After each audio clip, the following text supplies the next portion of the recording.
Empire takes the first $1,000 up for grabs of the day. They beat down Na'Vi quite handily, I think. I don't think they really gave Na'Vi a chance to do their wombo combo, because that's basically the type of lineup they had. Jack, you were right. Well, we talked about in the draft, well, a little bit in terms of Empire and Na'Vi. So the wombo combo works well. We've seen it fail twice in this tournament so far when there isn't usually another initiator or someone who can create good conditions for the wombo combo. We saw it work once when you only need to hit 2 or 3 of the spells, or somebody else can start the fights and you'll be able to kill whatever target is. In a game like this, when you have 2 soft cores, neither of which are good initiation, it's very hard for you to find the conditions to hit those combos, because eventually your Slardar and Darkseer maybe aren't farmed enough or big enough, especially if the Slardar is a 4, to be able to initiate safely on their own. And so the conditions they never really found. The initiative was entirely in Empire's favor. They were able to pick little skirmishes all over the map, and at some point it felt like Na'Vi had to hit a perfect combo of spells to even have a chance. And they were not doing that. They had I think the first combination that they tried, a little bit of a communication failure. There was a Winter's Curse right at the time when there was a Requiem of Souls. I mean, I mentioned it. I don't know why I said Na'Vi would win. Well, no, you said Seneko Winter Wyvern. I did, but I mentioned when he first got picked. I mean, it kind of messes up the synergy a little bit. You know, it's a hero you have to be very careful on. If you don't have perfect communication, you can wreck an otherwise great play. Unfortunately, that we saw that there, but it was a Wyvern Winter Wyvern. You couldn't have known. I couldn't have known. If it was Senekio, good old, we would have won for sure. Nah, no offense.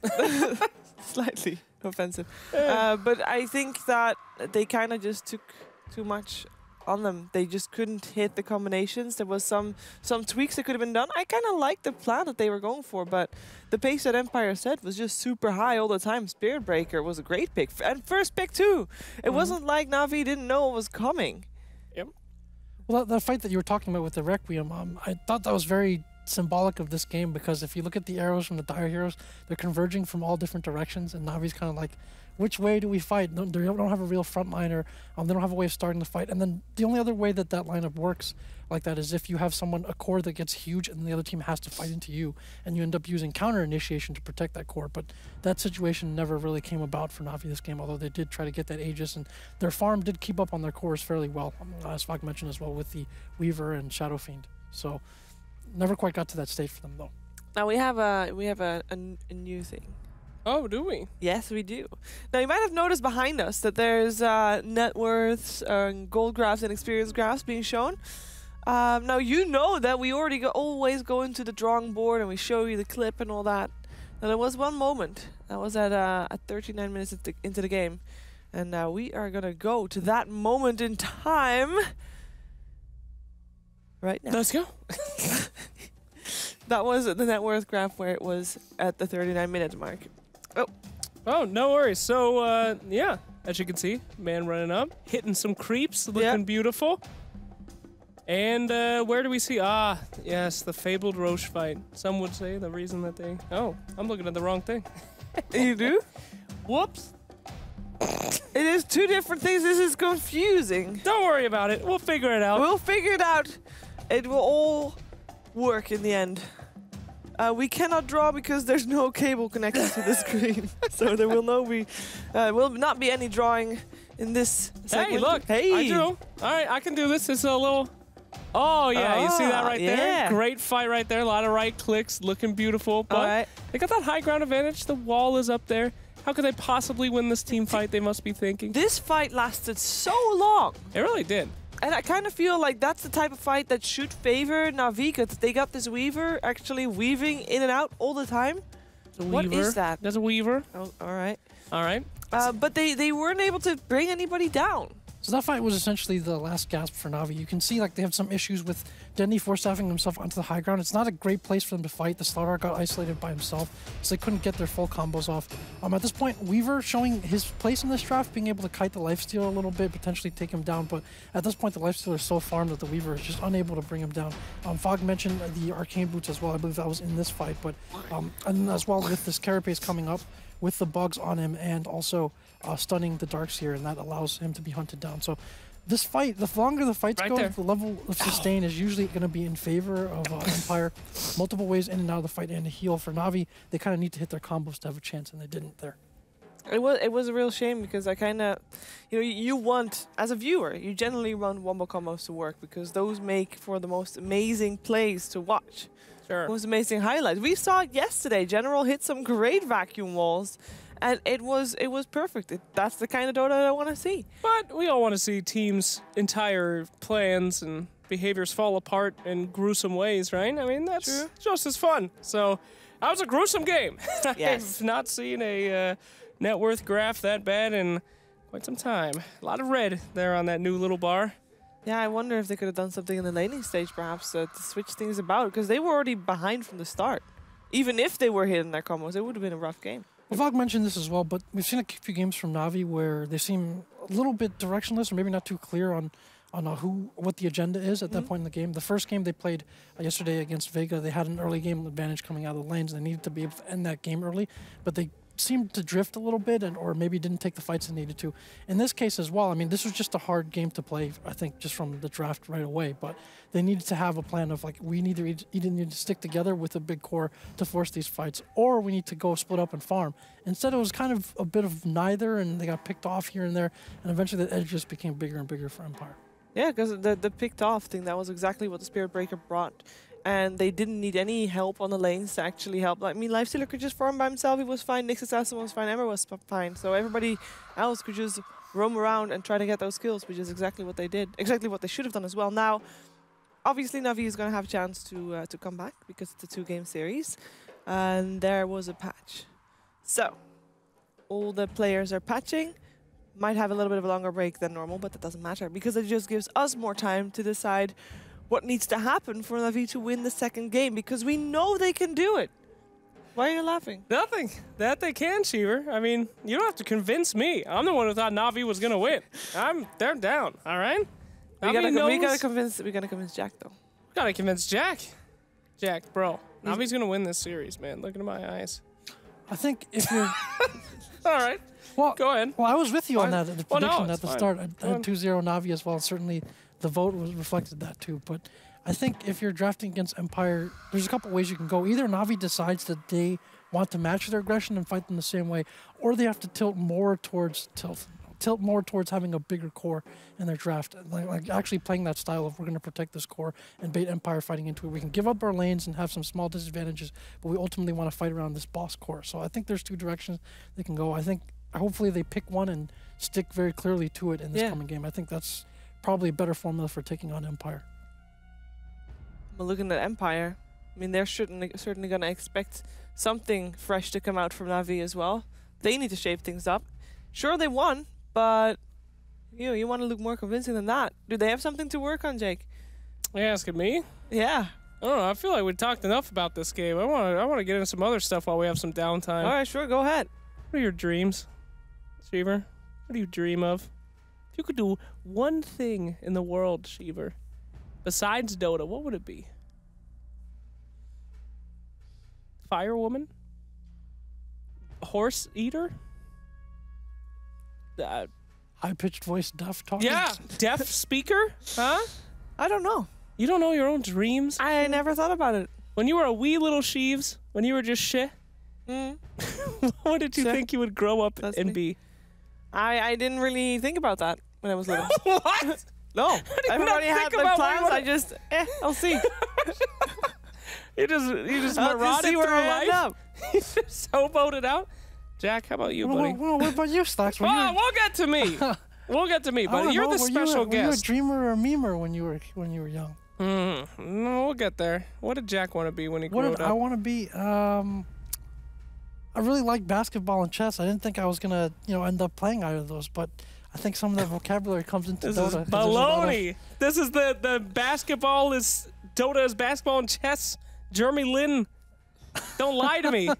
Well, I do think that's influenced me a lot because I think a lot of that, vocabulary or the concepts in those games have made their way into Dota. And Dota is very similar to those. Sure. Our personal time's already over.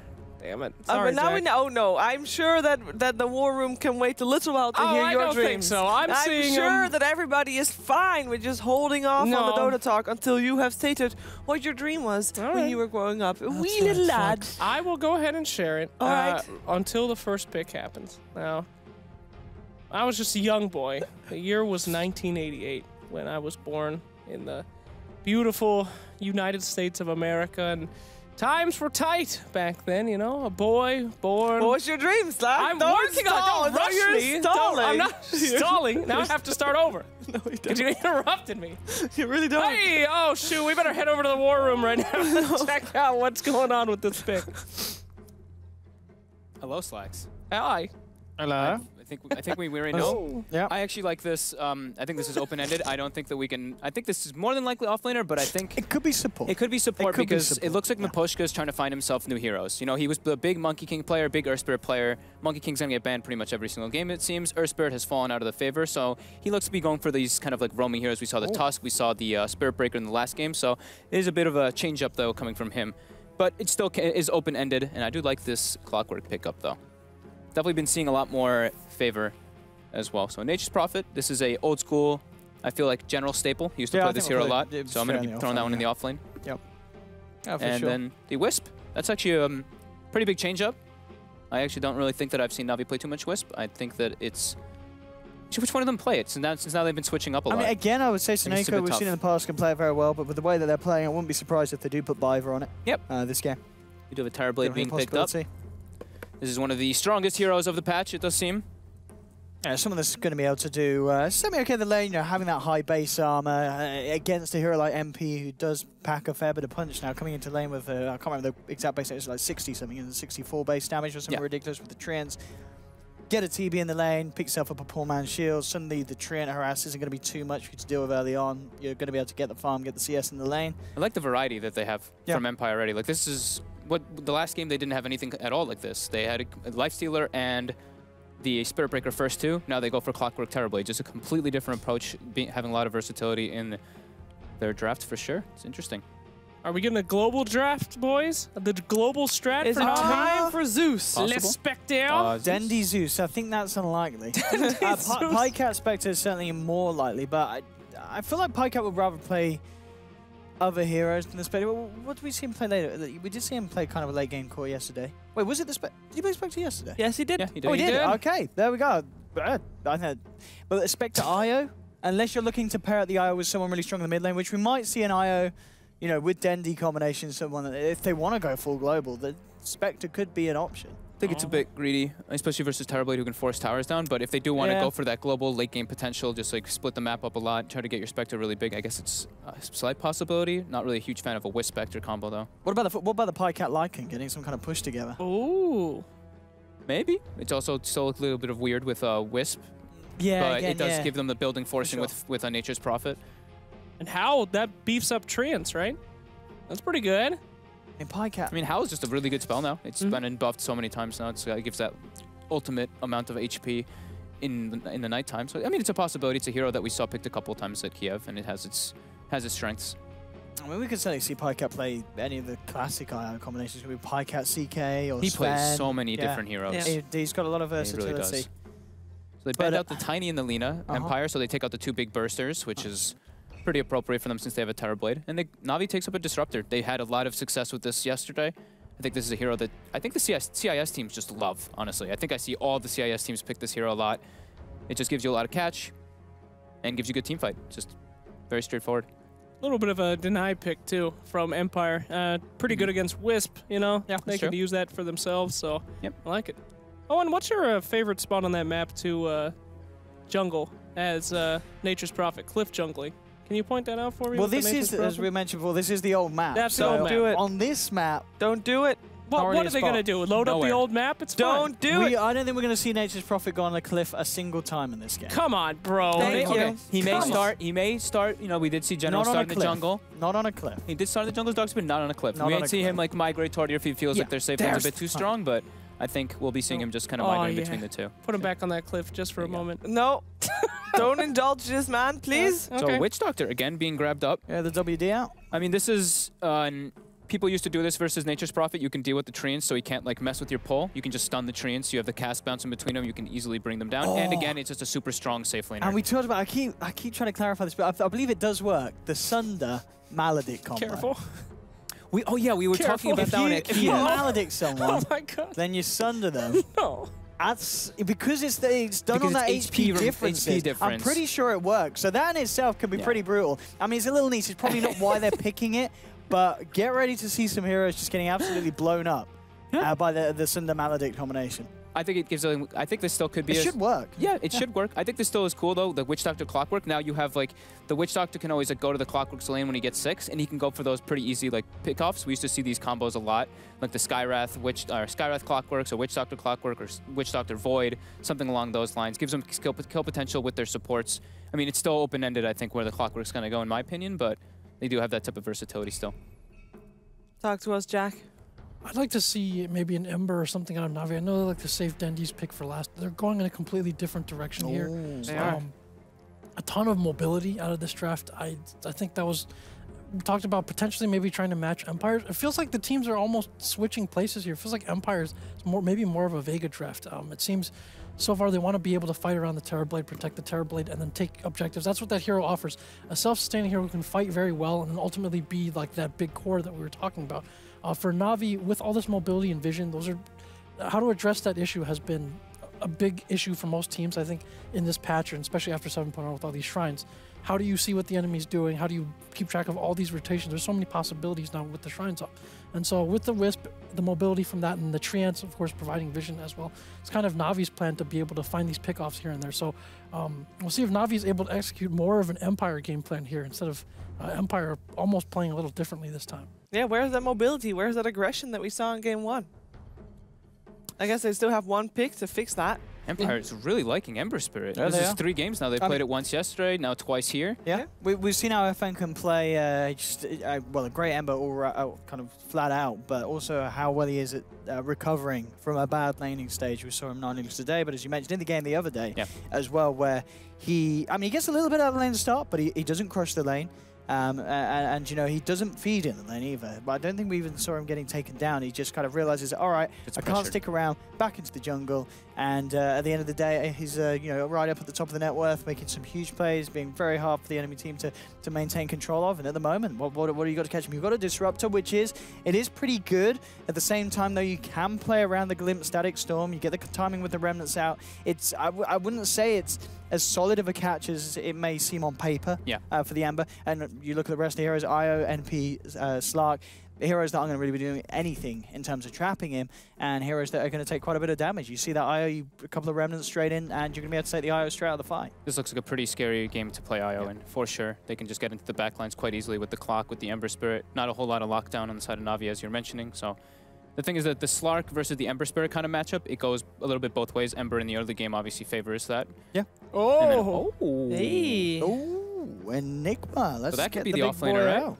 That's probably the offlaner, so it is more than likely Clockwork support. It seems like Which Empire is what we mentioned. Yeah. We were saying it, you know, Miposhka really likes to pick his hero early so they can just like dictate the pace of the game with his movements. So that's an interesting approach. I mean, we could see... Wait, was it Empire that went greedy? No, that was Vega. Vega went greedy where they did put Clockwork... playing the support player, Shoma played it on the offlane, and they did put a jungler in the jungle. So that maybe they could go greedy as well like that.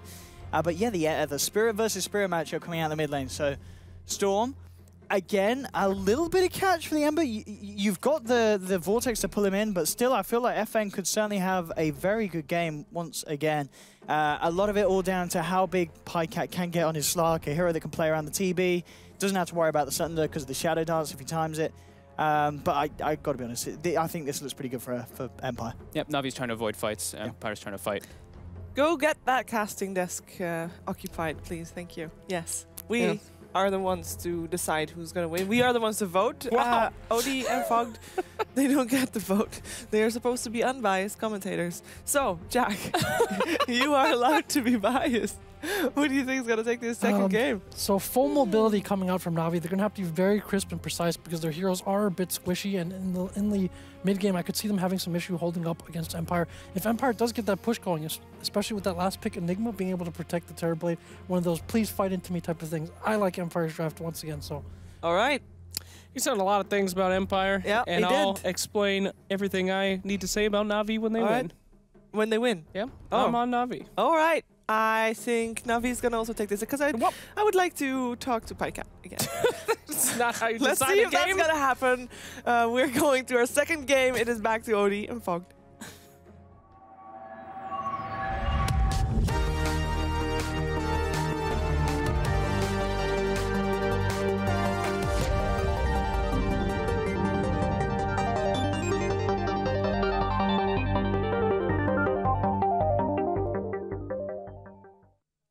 Thank you, ladies and gentlemen, and welcome back, of course, to some more action here on the playing field. We're getting ourselves ready for Game 2. Na'Vi...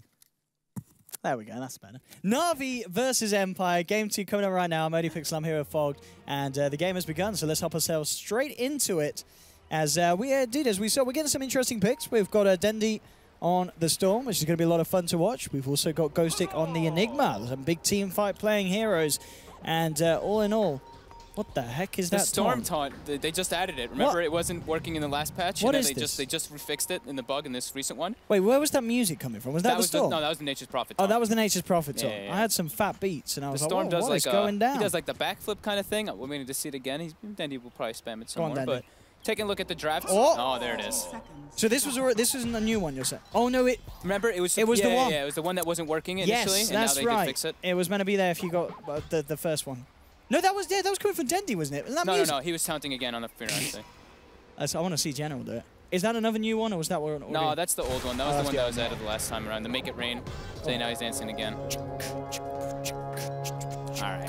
Oh, that's General ready to bring the pain with the rain. So Na'Vi's going for a very different type of approach this time. They did not really like the way that the wombo combo heavy team fight lineup worked because they had to have such perfect execution. So now this time they're going for a much greedier type of draft, split up the map. Not a whole lot of catch for the Storm and Slark, as Jack was mentioning. They're very hard mobility heroes. But I think Empire has some very heavy team fight and also can force buildings and force objectives. So it's going to be very hard for Na'Vi, I think, in this game, but I think if they can force it and they can just take this game to later stages, they can look pretty good. Mid lane, we'll see how well FN can do this time round. See if he maybe actually able to have good enough start that he could stick around in the lane. I mean, Ember against the Storm, both have their strengths. So it is Seneko, and he's playing a jungle Wisp, so he's going for some type of greed style, having the Iron Talon just starting there, and then gonna get his bottle and make the moves around to secure the lanes. Miposhka with boots, gonna be running at him right away. They did spot him making the movements, but... Miposhka. This roaming clockwork at the moment. He's trying to set what he can from the Aya.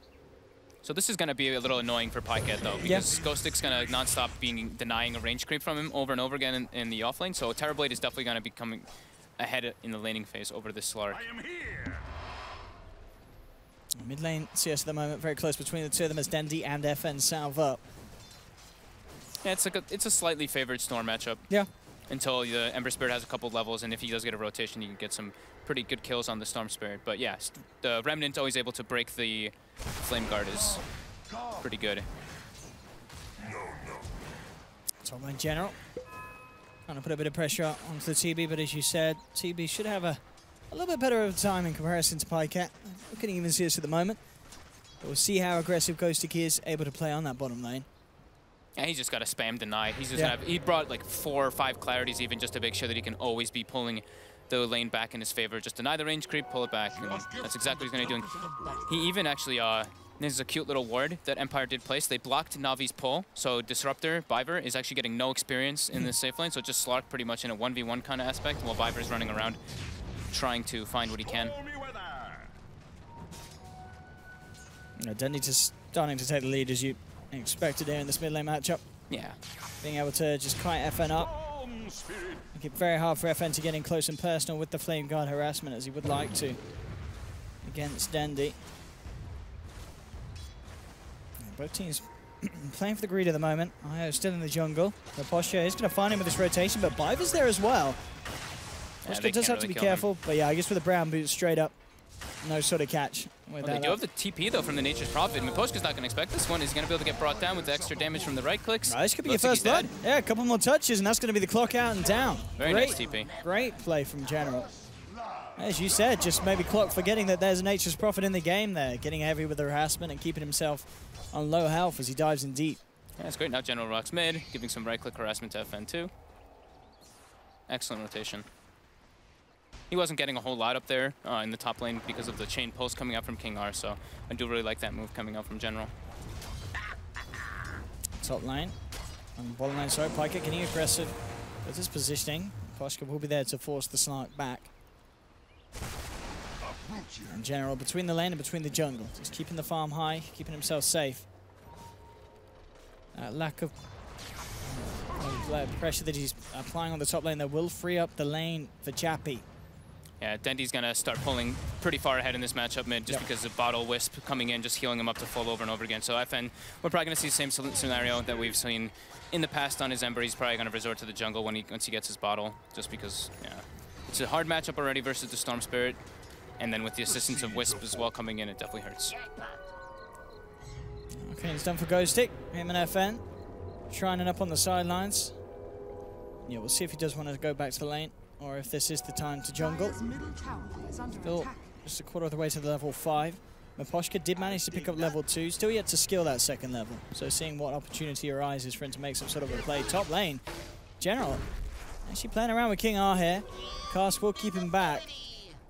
King R taking a fair bit of damage, of course, from that Nature's Prophet right clicks. Mid lane, Miposhka's invis. This could be when they try to go for something aggressive. Got See the if they Wisp. can block off, yeah. And with the Battery Assault, this is going to cause quite a bit of an issue here for Seneko. Does manage to get the tether off in time. The chains did connect, but he can't quite close the gap, FN. Dendy, so though. Seneko survives. And yeah, Dendy will be the sacrifice by the looks of it. Certainly the bigger one. He'll put the Fairy Fire in the bottle. He's certainly making them work for it. And with the brown boots, what could he do? Not a lot. Will end up going down. At the least, splits the gold between them as he takes the last hit from the tower. It's a kill in return for Empire. Bringing down Dendy, and yeah, as you said, just having that invis rune, very fortunate for Miposhka, allowing him to make that sort of play. Again with the rotations, Miposhka always just, he's literally just playing in the enemy jungle, running He around. is. Same thing as the last game, same thing as we saw yesterday. Just, like, that's just the playstyle he likes to do, keep that aggression going. Ghostic now is gonna resort to the jungle. He's already got his arcane boots finished up. Gonna be putting that Midas into his quick buy, going for that greed that we see pretty much every single Enigma's doing after we saw S4 debut that at DAC. Pycat now getting some openings to his lane. I'd like to see Pycat go for like the Aquila, maybe even just like a raindrop or something, so he can get the jungle and give the disruptor the lane a bit, so that they can get levels. Because Byver is definitely suffering a bit in that aspect. Miposhka, he's gonna get sandwiched here by 3 heroes. Are they gonna have enough to bring him down though? Looks like they've got the phase boots on General, so he's got a good amount of chase down potential. Might not be enough. Pycat will jump forward. Got the kinetic field. It connects, and Pycat will grab himself the kill. So an extra bit of tasty gold for the safe lane Slark. Na'Vi again, they are punishing these clock's movements. He's got to be careful, Miposhka, how he moves around. As we saw, the only time he's actually been able to do something good for the team was when he had an invis rune. Other than that, he's just been a bit of a liability at this moment in time. He's forcing them to move around though and stuff. Like dying obviously isn't what you want to be doing, but I mean this is just his playstyle. He likes to just move around. Like he first picks his hero. He just decides to set the pace of the game like that. I guess you're creating space for the TB. You know, if they're looking at you in their jungle, they're not going to be harassing Chappie on the top lane. This is a no-tail rotation right here. OG does this very often. 6 or 7 minutes in, we see the Tower Blade make the movement out of the safe lane, try to pressure and take the safe lane tower. It's a very good thing to do versus a Slark as well, because then you don't let them do exactly what I was talking about, like leave the lane, go jungle, and give the support the lane. But top lane, we do see General actually just get a nice right-click kill onto King R. Just chase him down with the Sprout with the Wisp tether. King R was left there to pick up some solo XP, whilst the rest of his team pushed. And indeed, punishment was made. Empire will, though, find the tier 1 in return. As now, this half of the map being kind of cornered off for Na'Vi. Empire will have a bit of an easier job of keeping control of the enemy jungle, make sure that Pycat doesn't have the space to find the farm that he needs on that Slark. This is opening in turn the top lane. General, after finding the kill, now moving in to put pressure onto the tower. Fortification will come out. But between the two of them and with the treants out, they could do a good job of bringing this tier 1 down. And Empire not really looking to be interested in keeping this one up. It looks like Na'Vi in return will find a tier 1 themselves. Yeah, too hard for them to try to defend those if they don't have heroes already set up. Miposhka, though, gonna go up there and sap a good chunk of experience for himself on the clockwork. Much needed as well, because he's only level 3. And King, I was thinking about a wraparound. General will be a lovely find. They'll try for a Patrick's help, but okay, the Cogs will do it. They'll push him out off the TP, and the Maledict on him is going to tick down low. They'll go for the Remnant Burst and the Chains, make sure that there's no TP chance for this Nature's Prophet. And Empire will punish General after making that push. Lots of catch between their lineup. Yeah, it looks like Pycat's gonna anyway just I think this is the thing you have to do as your Slark. Just go jungle. Yep. You can farm faster with Dark Pact and just give one of your supports the lane. Viper now takes it. But getting the Midas, did you like that on the Slark, or do you prefer to see straight into some mid-game fight pick up potential? He had the Ring of Aquila in his quick buy before, and then he switched it up to the Midas. So I guess he just feels like, okay, we have the lineup that wants to go late game. We want to just get the farm going. So it's, I mean, it's okay. I think you need it to. I think it's pretty good versus Terrorblade. Like you want to be able to match his farm and match his levels and everything as a Slark. So I think it's definitely appropriate to kind of go for that if he gets it at an early time, and he will have it at a pretty decent timing anyway. So. Absolutely, just a couple of hundred away for Pycat to finish that. TP into the mid lane, but FN, he'll be fine at this point of the game, level 8. Very easy for him to get away.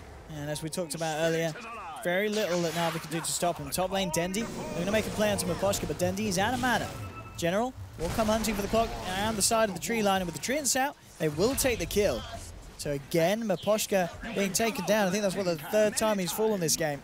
A lot of deaths on the clockwork. Dendi is low on mana. He actually has Soul Ring though, bottles up. He should be okay to just turn this maybe on King R, but it's a little bit bold. He's looking for it. General will sprout at the Witch Doctor. Dendi goes for the TP away. He's going to make it. King R ends up going down, and now General, he knows he's safe to get out of there. The Maledict, that is going to bring him down low, but the Fountain regen should offset the damage, and indeed it will. Elsewhere, though, Io ends up going down. Snako was looking to try and pick up some levels in the mid lane, get him towards the 6, but FN straight in with the triple Remnant Burst, more than enough to bring down the Io. That was a nice TP there by Dendi. Once the cast was thrown, they isolate the Witch Doctor, and then he's able to TP out under that Terrorblade. And they even force a meta there, so Chappie having to use the Metamorphosis, not on an objective, is very important for Na'Vi there. Gonna slow down their objective taking. General just holding onto this top lane. Drums complete on the phase. I'd like to see Ghostic starting getting involved now too. I want him to see there's some movements coming out from him. Because he's been jungling for a while. He's got the Arcane's Midas. And he's pretty much their reliable lockdown in a way versus the Slark, versus the Storm Spirit. And now, yeah, Pycat gets the Midas. He's got the raindrop for that mana regen. And now he's going to double back for that Shadow Blade, as we always say. Now both sides with their 3 cores in a pretty good position. No one really falling behind at this stage of the game. Everyone's getting what they want from the early stages. We have a smoke coming out from Na'Vi. They have level 6 on the Disruptor, so they've got their big ulti. Ghostic trying to make a play onto Pycat here. Let's see who makes the jump first. Yeah, there's both teams with the potential to counter the play. There's going to be the movement in onto the Enigma. Glimpse back into the Static Storm. That'll be Ghostic down. Pycat picks up the kill. More gold in his bank towards the Shadow Blade. Seeing if he can get more out of this. King Arc goes for the TP out. Do they have any sort of counter? They don't need it. The damage from the Dark Pack, more than enough. Pycat grabs himself the double. And Na'Vi, they're not done yet. They'll look towards Miposhka, trying for the TP out. Ooh, just makes it out in time. Thunderstrike will bring him down low. Not enough to kill him. But Na'Vi with some nice plays there. The smoke up catching Empire off guard. Pycat getting a good chunk of money out of that one as well. So he'll be moving very swiftly towards that Shadow Blade after the Midas pickup, especially with the tier 1 going down as well on the bottom lane, as Empire just not in a fit shape to hold on to it. And that's scary. You've got to be careful what you give this Slark at this stage of the game. If Pycat gets Shadow Blade in reasonable time, it's going to make the game very hard for Empire. Yeah, playing Witch Doctor versus a Slark with Shadow Blade is very difficult. You get brought down super easily with your low armor. Even a Clockwork support, since he's so underfarmed, he's pretty susceptible to getting pretty much almost solo killed by the Slark as well. And this is impressive, though. You look at Na'Vi's lineup, and they're like, okay, they have a Nature's Prophet to take towers, but they have a tower advantage over a Terrorblade lineup already, just because that meta was forced top and just the way that they were taking the fights and expecting the movements from Empire. Smoke to be picked up from Biver. Empire's going for one of their own. We'll see. They draw the line toward the top lane. They want to be able to claim this tower with the next meta, or maybe even go for the mid one, it looks like. But they don't really have, they have like no wards up right now actually on the side of Empire, so they're going to be placing some down here deep. They've got level 6 here on Miposhka, so Hookshot ready to close the gap. Nice towards the mid lane, but Na'Vi already up on the high ground. Very hard for Empire to make that jump that they need. Miposhka will waltz up. Hookshot straight into the face to disrupt, but the Static Storm comes out. Ember remnants into the storm. They'll get the relocate out just in time to keep him alive. Na'Vi not losing anyone as of yet. Dendi will be rooted up. General's the one to take down. Dendi zips back out just in time. The Black Hole attempted from Ghostic, but again, the plays here from the IO keeping the team alive. Snako was a big re-relocate. as Ghostic will end up falling. It's a 1-for-1 at the moment. Both off laners losing their life. Shadowblade's just been picked up by Pycat, so we could expect to see him try and get himself back in the fight if he wishes to do so. Biva and Seneko falling down low, so they'll back off. Pycat, does he want to go hunting? He's thinking about it, up on the high ground. See what he can find, but yeah, a bit of a messy fight there. But it's, at the end of the day, I think it's going to end up working out okay for Na'Vi, especially if Pycat wants to go for this free kill. Finds himself King R, and indeed, no way for the Witch Doctor to get himself out of that. So Na'Vi do end up finding the favorable trade in terms of numbers. Yeah, really high risk or high skill plays there coming up from Na'Vi. The relocate on the Disruptor, and then the Storm getting that, or Dendy getting the perfect zip as the Black Hole comes out. Empire does get themselves the tower, and they do kill General again now bottom. So General died mid, and then now he dies bottom. So, and he's worth a big chunk of money. So it is. He is. It is giving Empire a decent amount with those. Dendy may find himself a tier 1 hit, as Miposhka is eyeing up from the sidelines. Hook shots available again, but Dendy does have backup. Tier 1 very low. They want this tower. General just spam pinged it. Even though he's dead, they definitely want to be able to claim all this tier 1s versus Terrorblade lineup. And they'll get it by the looks of it. Fortification will come through. We might see King R attempt for a deny, but it could come at the cost of his life, yeah. With Dendy in the neighborhood, you don't want to mess around. Storm, more than ready to zip on top of the Witch Doctor. Pyke out on the backlines, checking out the situation, knows where Chappie is, actually going to go in and put a bit of aggression in. In fact, with the zip forward from Dendy, the Vortex just in time to make sure there's no Sunder. A very clean pick-off from Na'Vi. Looking a bit scary now for Empire. Na'Vi claiming a lot of different objectives. They're getting so much information on the map. They have deep wards all over the place, so they're watching whenever the Terrorblade does go for that farm, and having that Wisp relocate with their Shadowblade, just like Jack was mentioning. It's a lot of vision game coming out from Na'Vi this time, and so far it's working out very well for them. And this is exactly the kind of start that they need, too. I was worried about them losing too many objectives early on, getting their towers taken and not being able to kind of catch up. But when they're playing and they're ahead already in the early game, about a 3,000 gold advantage, this is perfect for them with their type of lineup. Yeah, Pyke gets the Echo Saber in good time, which he's certainly looking to. Some of these heroes are going to have even... We've already seen already how much this Witch Doctor struggles against this Slark Shadowblade. With an Echo Saber, he's going to be going even quicker. Zip forth, they were looking for FM. Yeah, immediately out with the Remnants. Changing his build up this time a little bit. He went for the Veil, and now he's going for a Blink Dagger. Last time we saw him go bots into Maelstrom, and Miposhka trying to get that kill onto General, but it's next to a Shrine. He could be in some trouble now himself. Will he get the TP out? He will. Yeah, no way to cancel it. Some of that certainly is lacking from Na'Vi's lineup, as we mentioned from the draft. TP cancels, relying on pretty much, well, the Disruptor or the Storm to make things happen. Bottom lane talking about the Storm, Dendy. Season opening, and King R is going to become a bit of a punching bag for both the Storm and the Slark this game. He has to be so careful how he pokes his head out on the lanes, as they will be instantly in and bringing him down. Yeah, we've been saying like it's a little bit rough for a Wisp game, but man, this poor Witch Doctor is going to suffer so hard in this game. 900 net worth for him only, level 6 just being picked up. Doesn't even bother grabbing his Death Ward. He's like, yeah, I'm not even going to get a Death Ward off in this game. Not this early on. Pyke looking for Chappie with Dendy. Let's see if they can do it. He'll try and manage his way out of it, but a brilliant Static Storm actually trapping the Ember as well, as FN tried to commit for this. Looks to Ronan out, but they have the damage to bring him down. Now with the Sprout to Miposhka, they've got him just sat there, ready to pick up another. And this Na'Vi, it's looking like a totally different Na'Vi to what we saw in Game 1, where Na'Vi just fell apart. They didn't have any sort of cohesion or kind of plan it seemed, but this game, everything is just fitting together perfectly, and they're pulling out some really good plays. Yeah, it doesn't seem like this game, the Clockwork support is working out like the Spirit Breaker did. He's trying to do the same kind of thing, but it's not. He's just kind of dying. Ghostic now, getting a Black Hole on 3. They do relocate into it, but... Oh, he's actually going to kill the Io by the looks of it. Oh, and he gets Io General looking low too. Dendy too.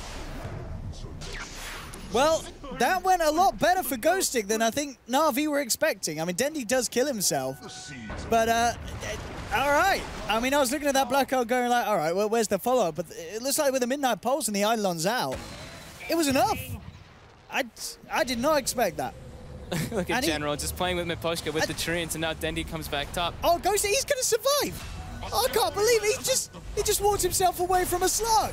Oh my what God. The hell is happening?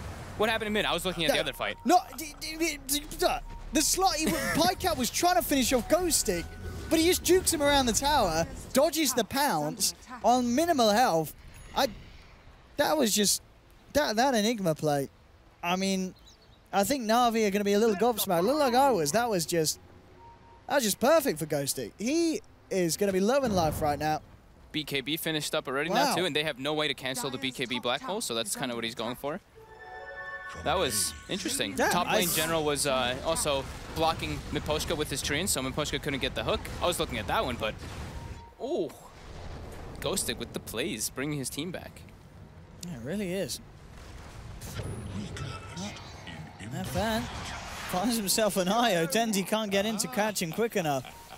And yeah, as soon as we were saying Na'Vi were pulling out some good team play, just like that, they're starting to break apart again. Empire, it's picking them apart. BKB Midas, looking at the Blink Octree, Na'Vi will go for a smoke play. I know there's no black hole. See what they can catch. King Art and Miposhka, the two in the neighborhood. Certainly the two easiest kills on the board at the moment for Na'Vi to jump in on.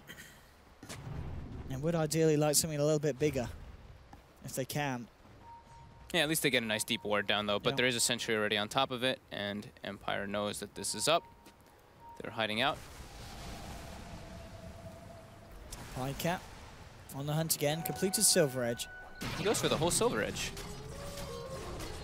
Interesting. That's... Yeah, not really specific for anything to disable, but I guess he just wants the bonus stat attribute. Miposhka should be caught out again as they bring him back into the Static Storm. Dendy there with more than enough damage to take down the clock. So again, Miposhka getting beat down upon by Na'Vi.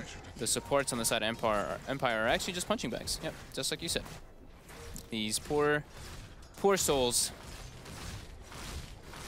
Really up to the cause to just make the most of the space being created by these dead, dying supports. Na'Vi though into the pit. And not really any chance of Empire contesting. They'll make the line across. It's already down to less than half health. And unlikely that they can get there quite in time, as Na'Vi should be able to get this one out onto Dendy. They want to go in, though. It's just a little too late. FN will keep this back on. Pycat says she's going to start to move over and see if we can find some sort of a setup. Okay, he just goes for the creeps in the middle. Clears out the illusions, holds back the Eidolons. Stops the push. And we'll be going for the Basher next. Silver Edge trains the Basher for Pycat, giving a lot of solo kill potential. And so I said, this isn't really a game where you feel the BKB is super necessary. Oh, you see what General just picked up? He actually took the treant summoned, the +4 treants instead of the 20 int for the damage. Oh, I I haven't seen many people do that, actually. I mean, it's a lot of treants. Apparently, also, if you sprout and you used your Nature's Call on top of the sprout directly, you can trap people as well. I mean, I don't think that's really what he's going for, but gives you more push potential and split push. I like it. And where's your wave clear on Ember? On Empire, well, it is the Ember. That's pretty much it, isn't it? Elsewhere, you know, extra treants is going to mess up the battery assault, make life a lot harder for the Clockwork in general. More information on the map, too, if you can send the treants all over. I know General is a big fan of using those treants for a lot of scouting potential, so... Yeah. All right, cool. A little bit of a change up from what I'm used to seeing. Let's see what they want to do now. Miposhka on the lookout for a hookshot potential. We are seeing what the TB being forced to... He's buying a BKB this game, isn't he, Chappie? Yeah, like one disruptor ult, I think he just recognized. He was like, wow. And I think he's expecting the Storm Spirit to go for Orchid. He already has the Manta style, but yeah, having just the double kind of defensive items is very good. And just being able to fight around those BKBs. They have the Enigma BKB and they have the Terrorblade BKB. As long as they can use those in the fights, should be very hard for Na'Vi to fight into them directly. Go smoke up from Na'Vi. Thinking about heading into the jungle of Empire up to that high ground. Dendy and Biva looking for the wraparound. Empire with a very strong position though, so half of them do. They do drop the ward down. Na'Vi know what they're entering into. Let's see who they can jump in first. The Nature's Wrath bounce through. There's the ward jump down. Oh! Static Storm jump in the midfield, but the BKB is already out from Chappie. Ghost Stick falling low, but he himself pots the BKB. Dendy doesn't have the damage to bring him down. Miposhka, hookshot across, straight away onto Biva. Biva, he's going to be the first to fall. The Death Dwarf from the Witch Doctor ends up popping the Aegis once. King R will lose his life. Pycat comes in from the side, cleans up Miposhka. Dendy, wondering if he go back in. He knows that the BKBs are now on cooldown. will be a good time to re-enter. There's the zip in, looking for Ghostic, brings him back with the Vortex. Pycat trying to get an opening in onto the Enigma, but the black hole's there. Ghostic grabs two. That's going to be the Ioan down. Pycat still will find the kill. Now with the bashes onto Chappie, gets the Terrorblade as well, and they're looking to clean up for more. FN on his way out. He's got a Remnant to throw, but he hasn't got the mana to jump to it with the Prey Kit and the final ball of light flying through from Dendi. Triple kill will be picked up. And Na'Vi with a very nice fight there, realizing the BKBs, waiting them out, reinitiating, and getting a full team wipe at the end of the day. Yeah, having that Aegis on Dendi comes back to life. He even had a regen rune as well in his bottle, so pretty much almost 3 lives for him. Heavy amount of Bloodstone charges acquired, and Na'Vi just looking very commanding in this game, almost up to a 15,000 gold lead with their non-stop aggression onto Empire. All right, zipping in, diving the tier 4s, looking for the shrines. Dendi, again, King R, such an easy kill for this Storm. No hope at all for King R in terms of coming forward. Now the TP's come through. Glimpse will be there onto Enigma. He's going to have to walk his way back towards this. Na'Vi will back, though. They'll take the tier 3 with the respawns coming out on Empire. I respect them. Yeah, great play for Na'Vi. Dendi starting to rack up the Bloodstone charges. Orchid now complete, and with a fair bit of money to boot on top of it as well. Pycat will go for the Butterfly straight after the Skull Basher, knowing that any sort of MKB is just not going to be the item of choice for these heroes. Maybe eventually we can expect like a Bloodthorn on FN's Ember, but that's a long way away. So having evasion against this lineup is going to do a lot, especially against the Terrorblade. Yeah, he's like, the only thing that can really kill me is the Terrorblade at this point, so if he just itemizes against it. I think Scotty's also just very good, also just the stats is very good on Slark always. But going for Butterfly is fine here. That's such a big advantage. I think it's very difficult for Empire to really come back in this type of situation, having no real lockdown versus these very slippery heroes on the side of Na'Vi. It's just, yeah, it's super difficult for them to fight now after that commanding lead that Na'Vi has. Seneca's got the mech complete, ready for the next push. 3.4k on General. Lots of gold to spend for himself. See how much pressure Na'Vi want to put on, or if it is going to be a case of waiting for Roshan again. Picking up that Aegis, and then taking things at a bit of a slower pace. I mean, as this game scales on, I mean, both teams, they do have their advantages. TB's going to get big, but Pycat's going to get bigger. And he does have the leading network for the moment. And with that Midas, it's going to be hard for the Terrorblade to catch up unless he gets himself involved in a convincing fight. Yeah, and it's pretty much going to be like Terrorblade versus the world, because the supports on the side of Empire are complete non-factors now in this game. The Clockwork has had very little impact. He's 1-7 actually.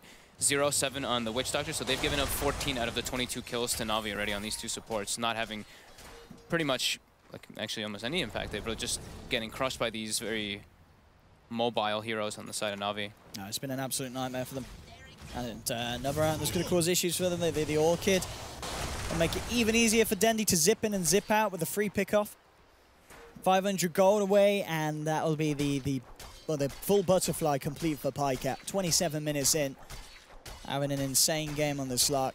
And there's, Empire is just, they're trapped in their base. They even Na'Vi even throws out a scan, expecting it. So they throw the scan in, they already catch a couple heroes there, and Empire has to sit behind people. They can't show pretty much anyone on the map by themselves because they'll just die in it. I think this is a pretty desperate smoke. They have to try to get something. Pycat was standing there. He was sitting right there, instantly dispelling it. And yeah, back to the drawing board for Empire. They have to sit behind their cores with so many heroes, and even then, it's a high chance that they get brought down.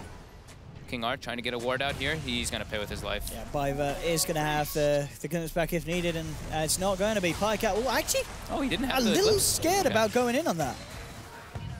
Yeah, holding back, then they don't go for what is the kill. I mean, understandably respecting the blink black hole potential of Ghost Stick. But yeah, very reserved play there for Na'Vi in a situation where it looks like they could have got away with that free pick. Yeah, it's not that big of a deal getting that. I mean, it's nice. Like, killing the Witch Doctor again, what's it going to do for you? Yeah. It's at 30 seconds. He's only level 8, so he respawns very quickly. Bottom lane, General looking for a pick off with the Orchid, but FN jumps right out. 22-10, Na'Vi with that 20,000 gold lead. They're just going to keep pulling more and more ahead. Empire just can't leave their base. I can't find a solution. I can't even think of a solution for them in this game. They have to sit behind their cores, but they're just gonna get super out-farmed. Navi's just gonna be pushing all the waves into their faces, and yeah, it's really up to Navi. It's really up to Navi now to kind of throw this one away, which it's still extremely difficult for them to do because they can split push all 3 lanes, and eventually Empire will get caught down. They're very dependent on this black hole, which yeah, it's very difficult for him to try to get one off in this game. Really, what Ghostic, how's he doing in terms of items after the Blink Dagger? Is he just still blink BKB? Well, when the blink of BKB, there's not going to be anything to cancel in this stage. Yeah. I mean, unless Sark could get an opportune position behind him and get a bash off, but that's very, very, very hard to do. Yeah. So if he finds them, it's going to do a lot, and we're seeing him each time. He does manage to get the Midnight Pulse down before, so a lot of damage can be done. But it's a lot of ifs, and as she said, you've got to get that multi-man black hole, and it's going to be very hard to do. Yeah, and even it's just Navi. I don't think that they're going to put themselves in that position. No. They're just going to keep doing this. They're just going to suffocate Empire, farm the whole map. We see even Generals farming Ancients. We see Wisp is running around in the safe jungle. Dendi's farming their whole jungle. They're just going to be pulling further and further ahead, just maximum efficiency until they can wait for the next Aegis and get their next couple items finished up, and then that might be when they try to go for breaking high ground, whenever Empire does decide to leave their base. But they can't leave their base. So Cheppy is just getting further and further behind. And bottom lane, Poshkit, seeing if anyone comes in for a bit of action against Chappie, but Na'Vi choosing to avoid the fights at the moment, as you said, just happy with the progression they're keeping themselves and the way that they're keeping ahead at the farm of Empire. DD on Pycat could cause Na'Vi to try and play a little more aggressive. Could certainly get something done. It'd be a good time to push. Yeah, I think they still just wait for the Roche. It's going to be popping going to be respawning quite soon, so they should be able to check that one very shortly. Keep the waves pushed in. And that will probably be, get the Aegis, put it on Storm Spirit. Actually, I don't even know if they can, they'll probably put it on the Storm. It's just he's just the best Aegis carrier anyway, so. Mid lane, Chappie. Pyka trying to put a little bit of aggression, but he's just going to clear the creep wave out. And there we go. Roche just scouted. Na'Vi going to start making their move there. General can always keep pushing the side lanes in anyway because he's a Nature's Prophet, and he's got a Mjolnir as well, so he can really quickly push the side lanes in.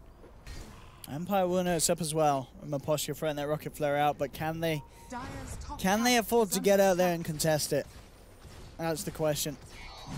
Will they go? They're getting onto General. They have Dust. They're actually able to grab him here. Yeah, Maposhka and FM working together to find the kill. And now the rest of the team is moving over to the pit. 1,100 kill bounty. Can Ghostic do something massive here? They're slightly split up. Jump forward from Ghostic is not going to be the jump into the black hole that he needs to find, though. Dendi still in the pit, along with Pycat. They'll finish off Roshan, get themselves the Aegis.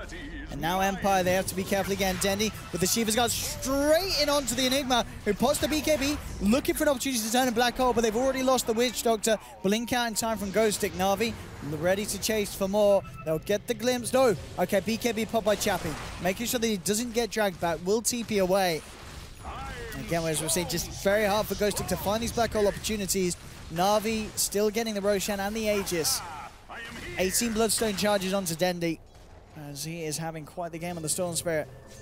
And it just hasn't been the similar story to the other games where we've seen FN catch back up on the Ember. He's been kept behind and really can't do anything against the pressure now from Na'Vi. Yep, Na'Vi just non-stop been dictating the pace of this game. Putting Empire on the defensive. Empire not able to really catch up after this because their supports have just been so underwhelming, honestly. Radiant's bottom tower is under attack. But it is also because of the way that Na'Vi drafted. It makes it a lot more difficult for them to really do anything. Catching Slar, catching Storm Spirit. Yes. Just super difficult with these type of heroes. It's going to be the tower going down the top lane as Pycat went in and out, poked and prodded. Bottom lane, the Treants putting pressure onto the tier 3. The +6 tree, or the +4 Treants, sorry. Very hard for Empire to deal with. Really is. BKB, the gold, only 1,000 away for Dendi. Once he's got that, very little that Empire can do to stop him. Yeah, they're going to force all the side lanes in, and then they're probably going to... I don't even know if they have to go just for one type of lane. They might just keep doing that kind of split push. They've almost got all of the tier 3s brought down, and they have the potential to siege multiple different angles. Because I don't know if they really want to just group up still versus that black hole. It still can be a little bit intimidating going high ground. Oh, they do catch Dendi here. Jump forward, pushing him back with the cogs, and great chain stun. They'll take him down once. Can they do it again, though? There's already a reaction coming in. Ghostic pops the A black hole, will catch Dendi, and that will allow them to bring him down second. I know he gets the deny off in time, and now they've got to be careful. Empire has committed the BKB on Chappie. Again, just having to go for the BKB TP out. Pycat seeing if he can catch some stragglers on the back of this. The TPs and the blinks away are successful. So they don't get a kill as such, but they do force Dendi to kill himself. Bloodstone charges will drop down, but that was the commitment of the black hole, the BKB on the TB. Again, it's a lot of commitment from Empire, and it just doesn't feel like enough. And now they don't have that for the defense. So they tried to go for an aggressive type of play, but now at this point it might bite them in the ass a little bit when Navi tries to go for the high ground siege and they don't have hull for 100 seconds. Navi being very patient though. Yeah, all up to Dendi really much to kick the nose by jumping in and finding a quick pick to start the fight. That's how they like to do it. The Treants, they're bringing down the Ranger Axe. Pycat just runs in, no fear whatsoever. Big issue for Empire. There's Na'Vi. Now coming to a 30,000 lead in net worth. General has been farming an absolute tree this entire game. And can we just check on the slot? He just said he picked up a butterfly. He's got a whole nother item He's picked up a second one. Yeah, he's bought a second butterfly. Sack evasion. What a mad lad. I mean, yeah, it's... Why not? Why not? It's an item that does everything you want on a slot. He'll jump past Ghostic, turn straight back towards him, and Ghostic's out and down. His damage is absurd on the Slark too with his double butterfly attack speed. I mean, yeah, attack speed, agi, as you said, evasion, everything you could want on this Slark this game. I think it's just because of how far ahead he is. Yeah. It's just like, I could go Scotty. Nah, I'll just get a second butterfly. It's just too good versus Terrorblade. He can't have It really is. So tier 3 claimed bottom by General. Ranger Axe claimed top. Still playing it pretty safe though. Still just trying to watch out for that black hole. They don't want to, by any means, throw away their 32,000 gold, 33,000. Quite the lead. That's quite the lead that they could throw. Yeah. How long are we seeing until the black hole's back up? It should be up in about it's very shortly. 10 seconds. Okay. And you had to use buyback before too, so if they do bring him down again, that'll probably be where Navi can close this one out. But still, patience from Navi. Again, one of these games that certainly seems to be coming to a point where a team just really with limited options in terms of ways to play it out. This is just a sad way, you know. When you're playing these games, I've been in these games a lot. You're just, guys, we're trapped in our base. We really can't go out there versus a Slark and a Storm. Anyone who walks out is just gonna get caught. Chappie now showing his face. He's got BKB and Manta though, so he's okay. He's gonna get glimpsed. They're gonna force maybe a BKB. Actually, yeah, doesn't pop the BKB. Now he'll come out with it. And we'll turn. But look at Pyke already trying to get position on the back lines, but they have got vision onto it. Defensive BKB though. No, they don't have it for the fight. Very much ready to go high ground, I'm sure, and try and punish that. Shrines, only 2 shrines used top by Empire. They have 2 in the mid lane now still, but it's gonna be much harder for them to defend high ground without any shrines either.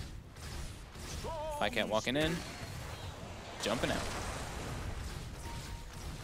Slowly whittling down the Ranger Axe. Treant's gonna get the bottom Ranger Axe. Middle lane as well, gonna be brought down soon by General. He's just giving it the right click.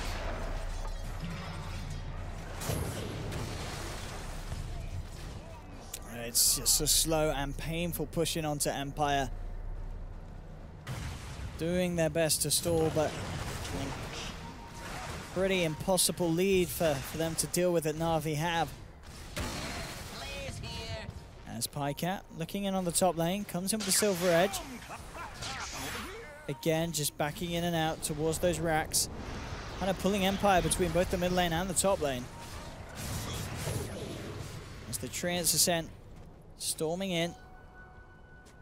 Pycat. Next up, we'll be going back for the Abyssal. So, returning to a bit of sensibility. It's very close to hitting the 25 as well here.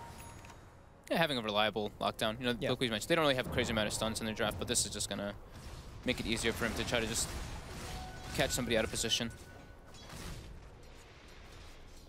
Slow and painful death for Empire. How do Na'Vi mess this one up? That is, as you said, the question that Empire are going to be asking themselves. Quite impossible.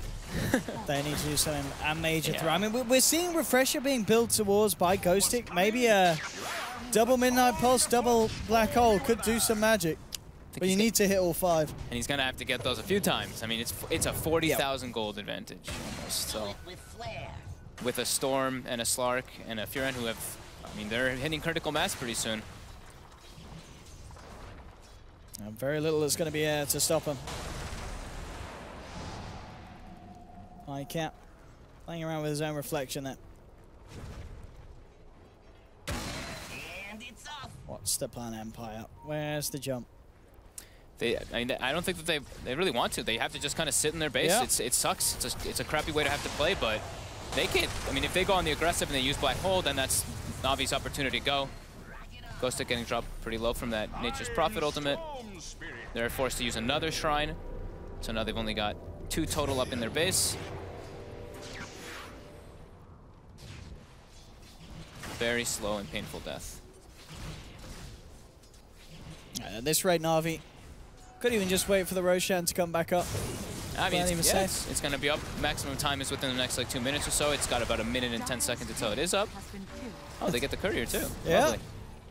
Picked up there. I think Dendy might have spotted that one out. Oh my God, it's actually going to be 40k gold lead. I don't remember the last time I saw 40,000 gold lead. Last game was 30 at the end of the game, but this time the game's not even over and it's already 40. Refresh. I mean, dude, if they turn this one around. But it's very small, improbable chance that will happen. Even if he gets like an amazing double Black Hole, like this Storm Spirit revives super quickly. They have buybacks, they relocates as well. They have so many different lives. I mean, it'll be lovely. It'll be really cool if he is able to get a good opportunity, but Na'Vi isn't even giving them the chance. They're not grouping up at all. They're not clumping. They're just pushing in all the side lanes over and over again, accruing a bigger and bigger advantage. And now General is changing his item build up a bit. He looks like he's going to be going for what it looks like an Aghanims, maybe something along those lines, just to keep the side lanes pushed in and send massive amounts of treants at those Rexes. Oh, Cat having a bit of fun here with the Terror Blade. God. And actually, Illusion's causing him some confusion, but he still does find the kill eventually. Now the player responds, but again, with the Dark Pact, no way they can catch it. Buyback will be there for TB. Maposhka looking to lead in on the top. Black Hole committed. They'll trap Dendy. They'll bring it down once. BKB not enough to save him. Did cost the Black Hole, did cost the buyback. And still the lead does prevail for Na'Vi. 1,300 gold for Terrorblade. Too bad he bought back, so he doesn't get much. I'll take that. Oh, yeah. Well, this has ended up being, again, there's certainly a little longer than you feel as it should be. Na'Vi. Roche is up. Yeah, that will be the good call for Na'Vi. Give themselves the Aegis and cheese, and then there's no excuse for them to hold back from going in and attempting the finishing blow. That is a very fast attacking Slark. Moonshard and double butts. That'll do it for you. On with what, the 18 essence shift he's built up. He's got max attack speed. Very tasty. Yeah. Oh. Even almost without the overcharge, he's close to max attack speed. No, he has it. Yeah, he has max attack speed even without it. So, Cat now. Critical mass. He can still even pick up another item too. It's lovely. Yeah, he can. There's space to do so. He'll hold on to that cheese though for now. As Empire have managed to find a bit of courage to come out of the base a little bit. Maposhka chilling in the trees. Ghostic is going to be the man, of course, that we're watching. Looking for him to land those black holes. Ideally onto multiple. We're seeing obviously he has to use them in opportunities like that to kill Dendy. And does have the refresh for a second usage. Aghanim's finished up for General. He's got level 25, so he's got the double HP treants. Double HP and damage. Ghostic posts the BKB immediately. They do have a good bit of chain stun onto Dendy. Dendy dropping rather low, but he's forced back out. All 3 lanes being sieged, though. Yeah. The treants in mid lane, Cat in the top lane, General in the bottom lane. Again, now mid lane. Dendy's very low. But yeah, Suneko's there to back him up. Black Hole, did he use the refresher? I don't think he did Ghostic. No. So he is going to have the double Black Hole. There's the go in again, being made onto the TB. Does manage to get the man off. Sun does the wish to keep himself alive. Dendy trying to finish off this Enigma, but Ghostic will survive. Post the refresher, trying for a play, but he refreshes BKBs and then just dies. That's the Enigma out of it for 90 seconds. Cat being forced back by the Terror Blade, by the falling down low, but again, the glimpse is there to rip the clock away. GG is finally called by Empire, and Na'Vi, they will take the second game. So the first series ending at 1-1. It is 50,000 gold lead. A 50,000 gold lead. Wow. That was, yes, as you said, normally by that time, or well before that time, the game is over and called GG. But Empire choosing to hold in. Maybe they could have made a play with the black hole, but it was looking pretty unlikely at the end. Yeah, really. Na'Vi just with some great moves. I think the clockwork did not work out as they wanted him to. He wanted to be able to like run around and make space, but he actually just ended up dying a lot. Witch Doctor as well, just every time he tried to, like they made the nice rotation with the Terror Blade to try to take tower, and Witch Doctor just ends up dying. It was kind of the same thing. They couldn't really get the farm on. Na'Vi just dictating the pace over and over again. Good smoke ganks, good vision game. Yeah, really nice playoff. Oh, especially after what we saw in game one. It was, again, it felt like similar to the series yesterday where we saw game one team struggle and then they sort their problems out, try something different and it works out. Yeah. Well, there we have it. We had to bring the panel in. Guys, are you there? Hello? Hey. Hey. Hey. Hello, how are you doing? Oh, it's good. I miss you, Owen. It's so far away.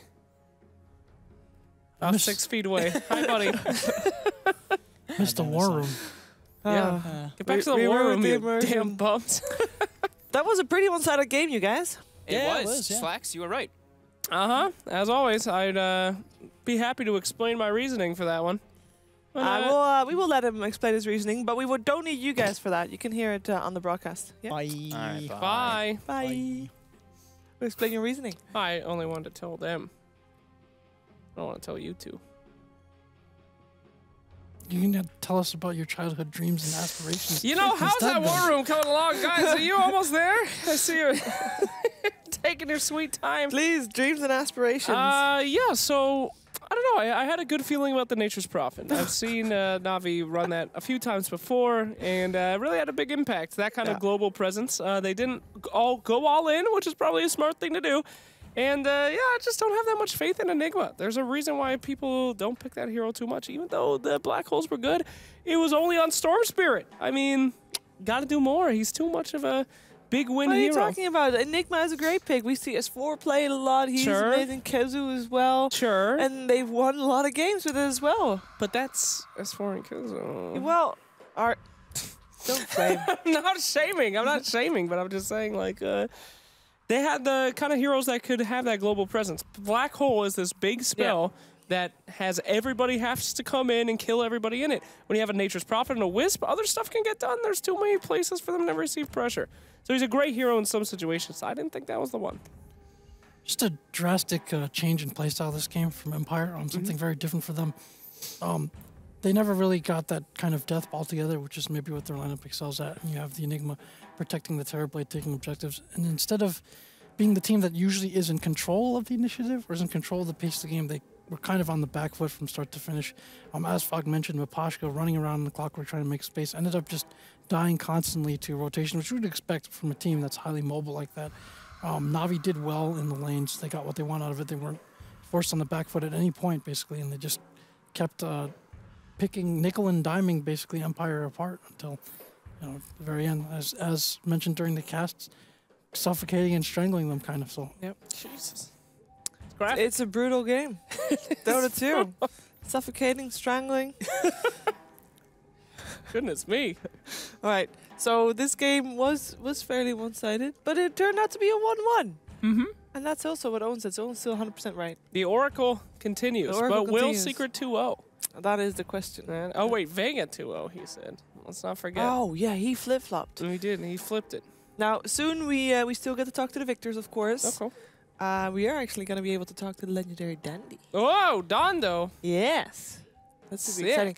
They're actually all having a team house in Kiev. So they're all basically boot camping the whole time. I feel like that might give them a bit of an edge in terms of practicing. Of course. They just live and play there. It's a little bit of the Chinese style. Yeah, just having everybody. I mean, some Western teams are moving towards that now too. Yeah. Just having everyone together, you can kind of focus on the game, but it brings other challenges too. Like, if you live with someone constantly and you see them, you talking to them all the time, it can put a strain on some personal relations. You can you can want to be outside of that bubble. So I think it's a good balance. Though I think for Western teams, it would still be more of a tendency towards playing on their own a little bit, even if they're living together, versus Chinese teams where it's a lot more if they're kind of practicing and playing clan war CWs, as they're called, all the time, or they have a ton of matches from various leagues, so it can get a little bit more stuffy there, I guess. So. Well, if we ever had a team, we'd definitely have a team house. Sorry. I'm not going to let you guys not be focused, okay? We eat all the meals together. Right, wait a second. I'm okay with eating all the meals, but so you know our housing situation here in Stockholm. Yeah. We're all in the same building, but we're not all in the same apartment. We all have each have our Oh, own. you'd all be in the same apartment. Oh. It would be a studio apartment. Oh. We'd sleep on the ground. There'd be no doors anywhere. Everything would be shared. That's how you get true Dota. That's what OG does. No, that's not what they do. I'm pretty sure it That's is. the topic. Hello, Dandy. Hello. Hey, congratulations. That was a dominating game. Thank you. The first one wasn't so dominant. You just need a warm-up game, right? Yeah.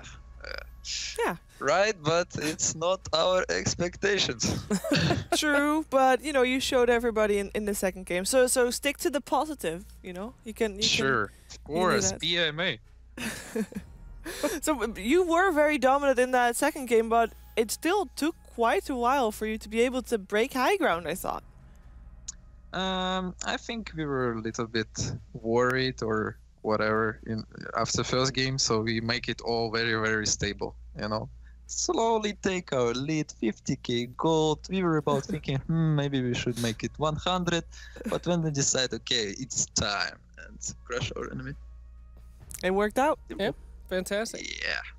All right, Danny, got kind of a technical question for you. You've had a lot of experience in the game, so just kind of wanted to find out your input on this one. Do you know how Pycat got his name? Do you know the story for that one at all? That's a pretty tough question. Can you ask him for me? I think I heard the story before, but I've never heard I don't remember. Can you tell me? I'm not sure actually. So We'll yeah, have it's to a find tough that out. question for me. All right. Let's just do something chaotic, like spam some lady faces in chat. There we go. Yeah, thank you. That's an easy throwaway. But all right, real question for you though. Talk to me about Tree and Protector. You had some unique talent choices, right? You're playing Treant. Yeah. Why the plus Treants, buddy? Sorry? You were playing Treant, right? You mean I Nature's was playing Prophet? Treant. Nature's Prophet! And he was playing. sorry, my no, head. he was playing Storm Spirit. Oh my god, I'm all over the place. Jesus. It's okay, don't worry. Oh yeah, I my like question Treant was too. the taunting. What do you think about the new taunts in the game? Oh, I love them. I actually made a bint like yesterday or whatever. Like Vitya Machina told me, okay, you need to do this taunt thing. And I'm like, sure, bro. And he teach me that you put it on scroll on mouse, and then you just spam it 24/7 in the game. But I'm not used to it yet, so I'm not spamming it 24/7. Do they give you an advantage, buddy? The taunts? Yeah, of course. You know how annoying it is when someone is dancing in front of your face. Oh my god. You're just tilting the enemy, huh? Yeah, that's a strategy. Attaboy. And how's it going, Lost G? Good to see you again. CG is here. So you were at the Kiev Major. Obviously, you guys are based there. You visited there a few times. What did you take away from that tournament as a team? You guys have run some interesting strategies. This last team, you basically had a very global, extremely mobile lineup. What did you take away from being at the tournament? I just enjoyed the tournament and seeing all this great Dota, and I really enjoyed the final games. It was really fun to watch. And what I get out of this major, that we are coming. Yes. All right. Well, we are hopefully going to be able to talk to you a lot more times during DreamLeague. This is only the second day, only your second series, but hopefully a lot more chats to come with you guys. I'm going to thank you for taking the time to talk to us, and wish you a great evening. Thank you. Thank you, See Danny. you guys. Thank you. Bye-bye. Thanks. That was, of course, Dandy from Navi. 1-1 was the series. Yeah, when I talk to him, my brain just shuts off. That's okay. I'm starstruck. I can't think. I can't talk. What a nice lad. What an ancient boy. I mean, he is a very nice guy, and this nice guy also has an extra point on the board. Well, As the scoreboard's right there, they're on top together with Empire. as both have now a 1-1. Actually, it's tied also with Vega, because Vega also got 2 1-1s. So they're keeping it even across the board. And of course, with that 1 win also comes an extra $1,000, because every win that you get $1,000.